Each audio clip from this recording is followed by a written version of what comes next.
Rejoignez Benoît Dutrisac en temps réel par courriel. dutrisac@commercialcube.radio. Rejoignez Benoît Dutrisac en temps réel par courriel. dutrisac@commercialcube.radio. Encore. On va être donc. Encore donc. Vas-y, Sébastien. OK. Il y a Antoine Robitaille est en vacances pour la journée. Il est chez sa coiffeuse. Ça va faire des mèches. Ça va être beau mardi quand il va revenir. Jean-François Dumas d'Influence Communication prend la relève. Jean-François, bonjour. Salut. Allô? Là, on s'est dit, au lieu de faire un bilan des nouvelles, blabla, on le sait déjà, c'est fait. Cette semaine, la grosse annonce, c'était le rapport sur la laïcité. Aujourd'hui, hier, on a appris que François Legault va interdire les prières islamiques qui se promènent dans la rue. La laïcité au Québec, là, c'est pas d'aujourd'hui qu'on en parle. Puis toi, t'as fait comme la chronologie des événements. J'ai écrit un livre d'histoire. En fait, en faisant des recherches un petit peu, on découvre que c'est un peu comme la saison de l'impôt. C'est le jour de la marmotte. Ça revient tout le temps. En fait, je suis allé voir dans les bases de données. La première fois au Québec que quelqu'un a parlé de laïcité, c'est l'auteur Jacques Godbout en décembre 1961. Moi, j'avais 4 mois. Oui, écoute, ça fait un petit bout. Ça fait un petit bout. Hey, écoute bien ça, il disait la laïcité et l'indépendance sont devenus les mamelles des intellectuels. Il racontait, puis d'ailleurs, il a tellement aimé ça que 15 ans plus tard, ça lui a pris 15 ans, il a écrit un livre sur la même chose, où il expliquait en 76, et souvenons-nous qu'en 76, évidemment, c'était l'arrivée du PQ au pouvoir, et il racontait que les politiciens, lui, ce qu'il voyait, c'est que dans les prochaines années, toute la question de la laïcité deviendrait un instrument politique. Mais la laïcité, en 61 jusqu'en 76, c'était face à l'Église catholique, s'affranchir du pouvoir des évêques face aux politiciens, comme on a vécu avec Maurice Duplessis. Oui. Donc, on est rendu en 76, après la Révolution tranquille, en pleine Révolution tranquille. Oui, parce qu'à ce moment-là, c'était pas la laïcité, comme tu le dis, plutôt que de séparer l'État de l'Église, qui était important. On parlait pas vraiment de laïcité à 100% comme aujourd'hui. Et dans les années 80-90, on avait, comme société, Benoît, les grands débats de société qu'on avait, c'était le souverainisme contre le fédéralisme, la protection de la langue. C'était les grands le féminisme. Le féminisme. Le droit de la communauté gay aussi. Oui. Des 80-90, c'était les premiers balbutiements. C'était vraiment au début. Et là, dans les années 60-70, le gouvernement nous disait continuellement, je ne sais pas si tu te souviens, faites des enfants. Sinon, on va être pognés, faire venir des immigrants en masse. On ne fait pas assez d'enfants. Faites des enfants comme société. On a besoin d'avoir plus d'enfants. Dans les années 80-90... T'en as fait 3, moi j'en ai fait 4. Ouais, on a fait notre part. Nous autres, on a écouté le livre de recettes. On a écouté les instructions. On n'a pas manqué notre coup.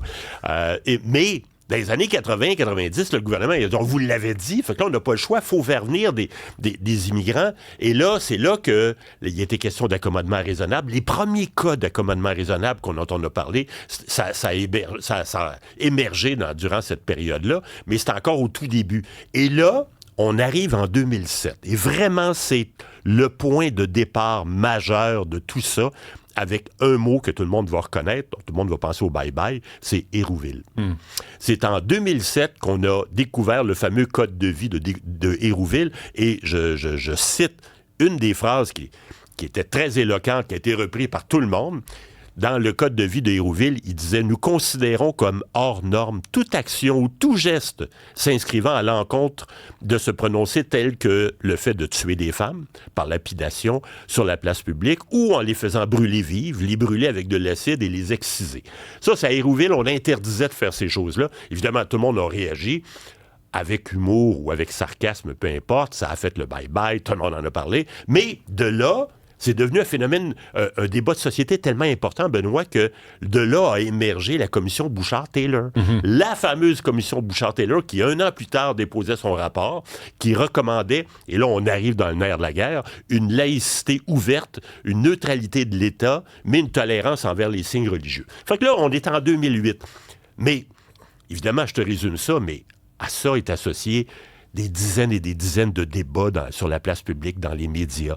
La chicane en disant qu'on est trop tolérant au Québec, qu'on accepte des immigrants, mais les accommodements raisonnables sont trop larges, trop tolérants, trop gentils. Alors, il y a beaucoup d'excès, beaucoup de débordements liés à ça. Et là, on se rend, on est en 2007-2008, mais là, on va un petit peu plus loin, 2010-2013, c'est la fameuse période de la Charte des valeurs. Là, c'est le PQ qui saute dans le bandwagon, qui nous arrive avec le principe de la Charte des valeurs qui visait à interdire le port des signes religieux pour les employés d'État, et le débat social qui était très, très, très polarisant, qui est la charte qui n'a jamais été adoptée car le PQ perdait le pouvoir en 2014, un an après. Mais c'est pas Philippe Couillard qui allait l'appliquer. Non, sauf que Philippe Couillard, lui, en 2017, lui aussi, à son tour, il dit « Pourquoi moi aussi, j'en profiterais pas? » Puis politiquement, ça devient un beau prétexte de faire parler de nous et de mobiliser les gens autour d'une cause. Fait que les libéraux, avec la loi 62, en 2017, sont arrivés avec le fameux projet où on voulait la neutralité religieuse de l'État. On voulait obliger, notamment, à donner des services publics à visage découvert. Mais on a jugé que cette loi-là était insuffisante. Puis on connaît la suite, les libéraux sont partis. Souviens-toi, la loi 62, ça a amené la sortie de Fatima Ouda-Pépin. C'est vrai. Qui était une militante des droits des femmes, là. Oui. Qui mettait en garde contre les intégristes, les islamistes, les coins-coins qu'on voit là, diriger les manifestations.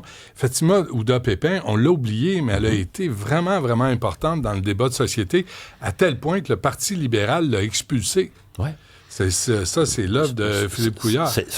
Puis ça s'est passé en 2017, je pense, qu'elle a quitté. 2019, là, c'est la fameuse loi 21, là, avec la CAQ. Là, on vient de changer de parti politique. On est parti du PQ, les libéraux. Là, c'est la CAQ qui, eux autres aussi, ont voulu sauter dans le wagon avec la loi 21 sur la laïcité de l'État, l'interdiction des ports de signes, etc. La loi qui a été très débattue, qui est contestée encore actuellement devant les tribunaux, mais qui est toujours en vigueur. C'est donc...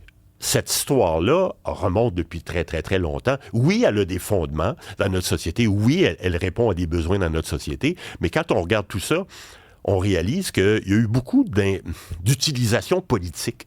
Parce que c'était payant politiquement pour des... Tu sais, comme ça, mais la première vague, là, Jean-François, quand tu parles de 1961, c'est parce que le Québec sortait de la grande noirceur. Absolument, oui. Puis on avait besoin de s'affranchir de la religion catholique. Mais aujourd'hui, le Québec, je pense que c'est dans notre fibre de dire on va pas retourner à être assujetti à l'islam, par exemple. C'est pas vrai. On va pas endurer ça. Non. On s'est débarrassé qui était puissante, l'Église catholique au Québec. Oui, t'as raison. Mais là, l'Église catholique, il faut se souvenir aussi que dans les années 60, c'était pas juste l'éducation. Les soins de santé, c'était géré par des sœurs, ensuite de ça, l'ensemble des éléments dans notre société, la religion était très, très, très impliquée. Et beaucoup d'observateurs l'ont souligné dans les années 90 et 2000. Oui, les lois pouvaient nous protéger contre des excès et des débordements, mais déjà, si c'était les accommodements raisonnables souvent qui ont posé problème. On a été très tolérants et parfois trop tolérants dans certaines circonstances. Et ce ne sont pas des lois qui pouvaient nous protéger comme juste d'assumer ce qu'on est et de dire chez nous, on n'accepte pas les accommodements raisonnables. Tu te souviens, ce fameux débat-là qui disait c'est pas des lois dont on a besoin, on a juste besoin d'avoir du courage. On a entendu ça très, très souvent dans les années 2000. Ça recoupe aussi le droit des femmes. Et si dans les années 60, chez nous, il y avait 4 enfants. Chez vous, c'était, je sais pas combien vous étiez. On était 2. Vous étiez 2, mais tu sais, les familles de 4, de 6, c'était courant dans les années 60 au Québec. Là, il y a eu la révolution féministe qui a dit « Hey, attends une minute, nous, on sert à autre chose que de faire des bébés. On veut une carrière, on veut travailler dans la vie. » Fait qu'on a 3, on a 2, on a un enfant. Tu sais, ça a changé. Puis là, tout à coup, on utilisait la liberté des femmes à choisir de gérer leur système reproductif, d'avoir des enfants. Puis là, la société réagit, on fait moins d'enfants, faites plus d'enfants. Oui, mais les femmes ont le droit aussi de vouloir étudier puis de faire autre chose que d'avoir des enfants. T'as raison, et je vais aller plus loin encore. C'est que ma mère, quand j'étais jeune, elle portait pas son nom, son prénom. Elle s'appelait Madame Jacques Dumas, parce que mon père... Elle avait pas de nom. Quand elle déposait un chèque, elle signait Madame Jacques Dumas. Elle n'existait pas. Jusqu'en 64, je pense que ça a changé en 64. Elle n'avait pas le droit d'avoir un emprunt à son nom. Je veux dire, l'émancipation... On regarde ça aujourd'hui, mais il ne faut pas oublier d'où on vient. C'est ça.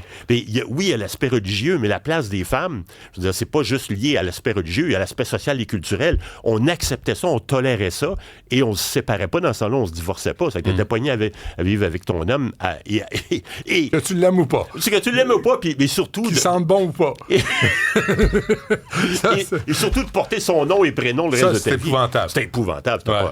C'est épouvantable. Et juste de même, la laïcité, si tu prenais depuis 1976 seulement tout ce qui s'est dit dans nos médias imprimés et on mettait ça ensemble, tu pourrais remplir le Journal de Montréal et le lire 7 jours sur 7 pendant presque 2 ans. OK.